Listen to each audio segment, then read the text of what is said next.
we hope that Twitch of the world or Instagram looks to integrate social tokens to the platform. They could use that infrastructure all on Hedera. Awesome. Thank you so much, Solo, for the answer on that. Moving forward, because this is probably really interesting for you to talk about, especially with Spencer and I think Ezekiel Elliott and some other people, but can you talk about partnerships and collaborations?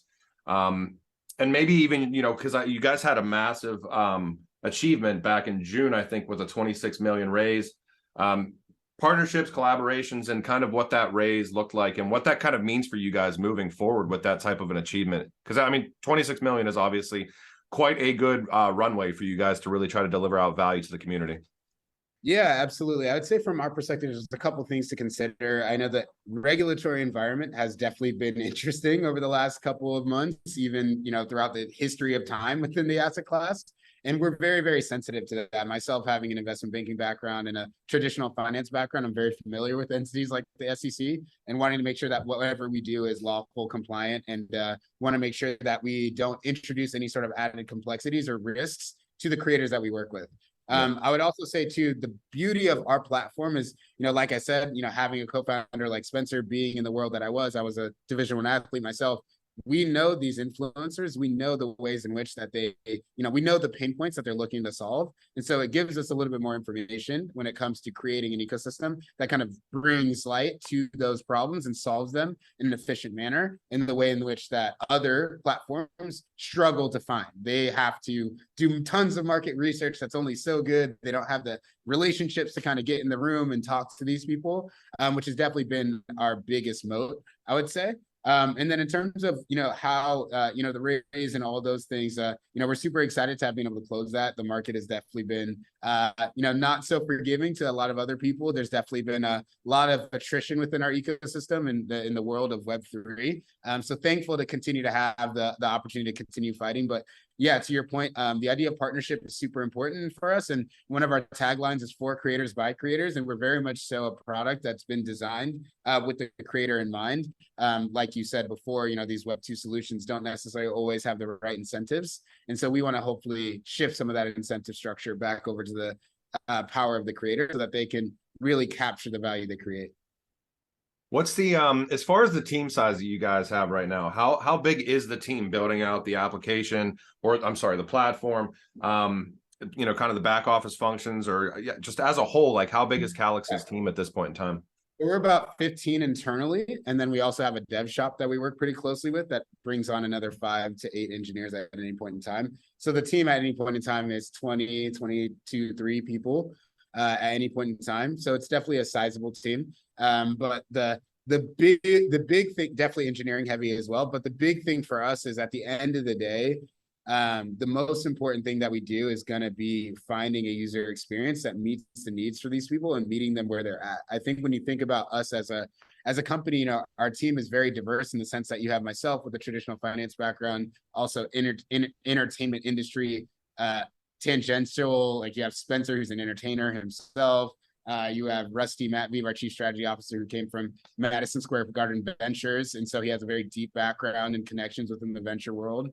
You have you know, Chad Weston, who's our chief design officer as well. And so we have a very diverse team and a very diverse set of talent to help create what has been very tough to create in Web3 because of a lack of skill set, I think. You know, when you think about the average Web3 product, a lot of times it's engineering heavy, or it might be something that's a little bit, you know, crypto heavy in a sense where it makes sense for the hardcore degens. But when you're talking about Ezekiel Elliott, love him. That's one of my best friends. He doesn't care about private keys, public keys. He doesn't care about, like, we have to make them care by creating products that are actually useful. The idea of you should care about decentralization because centralization is bad, but it doesn't impact your life in any way, is a very weak argument to create incentives for people to move over. And so what Calaxy's main core value proposition is finding a way to build that perfect experience. And, you know I get tweets all the time. People are, when are you coming out? When are you coming out? And all those things. And, you know, I'll actually, you know, hope it's sooner than you guys will think.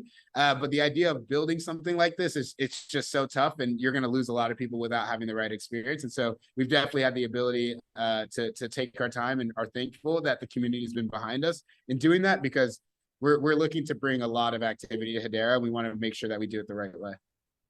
I couldn't agree more. Again, when you kind of talk about making it make sense to people, just because of the fact that, especially if you've been in crypto for long enough, like you see a lot of projects or products launching that are like super Web3 centric for the sake of being Web3 centric, when there's been hundreds upon hundreds of billions of dollars to build that Web2 infrastructure out that people are used to using. People are used to using Web2 and then just injecting in Web3 where it makes sense. So I totally love it. I totally agree that you have to make the user experience kind of the first priority. And you touched on it briefly, how 2022 has kind of been a crap year for the space as a whole, or at least most of it, the latter end of it. What does the roadmap look like for Calaxy moving into 2023? As far as what you guys, plan to announce, plan to launch, maybe drop some alpha for us if there's some stuff that you guys have planned for like Q1. So. Yeah, for sure. I think what people should expect is, because obviously a lot of people in the community are kind of interested into figuring out what we really look like. So Calaxy is and to be very clear, it's meant to be the easiest place for a creator and fan to meet. It is a social adjacent platform. It is a marketplace. We're looking to hopefully have that out early next year. That's as specific as I'll go.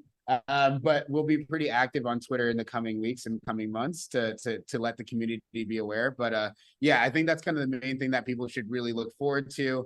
And just continuing to see the different ways in which that we can get creators involved within the Hedera ecosystem. If they're with us at Calaxy, they might be doing some other things and being leverage tools for other parts of the ecosystem as well. And then, yeah, just continuing on the protocol side, a building out of the robust nature of the foundation in the same way that the HBAR Foundation stood itself up and kind of found its self-sustaining rhythm. It's kind of what I think people could expect on the infrastructure side. And then on the development side for Calaxy Inc. US company, it's really looking to refine that user experience to a point where we feel comfortable shipping to the large audiences. I mean, we have over 200 influencers and celebrities signed LOIs looking to use our platform to start. And honestly, a lot of them are a lot more people waiting. And so just looking to get through that and kind of get out there and really get this in people's hands and capture some data and start, finding product market fit, building onto features that people love and starting to can the ones that people don't, and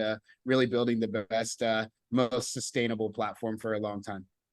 I'm glad you touched on that too, as far as kind of the foundational aspects. I was going to ask from the foundation standpoint if there was plans down the road to cultivate and have a DApp, all the stuff that you kind of do see within most Web3 based foundations, and that's great that you provided us with that. As far as driving traffic towards Calaxy right now, where would be the best place that you would like people to go? Is it the Twitter? Is it kind of is there a Discord? Is it kind of just the website? Where would you like to drive people as far as where we can kind of push the traffic for this audience listening? Yeah, absolutely. I'm very vocal on Twitter. I talk a lot of trash, but a lot of fun satirical stuff. I'm pretty active on Twitter, so my account's a good place to look. The Calaxy Twitter is a good one too. We have a Discord as well, so I would say those are probably the main channels to look at as well. But I think in the coming months, Spencer's channels as well is another one that I forgot to mention too. But I think in the coming months, we'll be very, very active and very loud. I think once we kind of emerge from stealth mode with a very clear picture on like what the next year looks like, we'll be the first to communicate with the community. But obviously appreciate all the support that we've had. Yeah, we're coming, and I think the Hedera community could really use what Calaxy's value proposition is to build to the table. Just when you think about the general sentiments that people have about it. For the longest time, people always ask me, yeah, so you guys are building a Solana. Like, people would just almost say it as if it was an assumption just because of the type of project we are. But I think it's about time that people realize that there's some really cool people building some really cool consumer facing use cases within the Hedera ecosystem as well. I totally agree. I think 2023 is going to be really interesting to watch, especially getting out of the doldrums of whatever this past 6 months has been in the Web3 space. I have to say thank you so much, Solo. I'm sure that you're insanely busy, so thank you for coming on and having a discussion with us today. Shout out to HashPack, shout out to Hedera sponsoring the Hedera Corner within Genfinity, and I am sure that this is not the last time we'll be having a discussion. I'm looking forward to having another one with you guys, and hopefully Q1 of 2023 or whenever it makes sense, and we can really kind of dive into the application and the platform together. Again, that'd be awesome. So Solo, Ceesay, thank you so much, and we appreciate your time. Thank you, sir. Appreciate it. Thank you so much.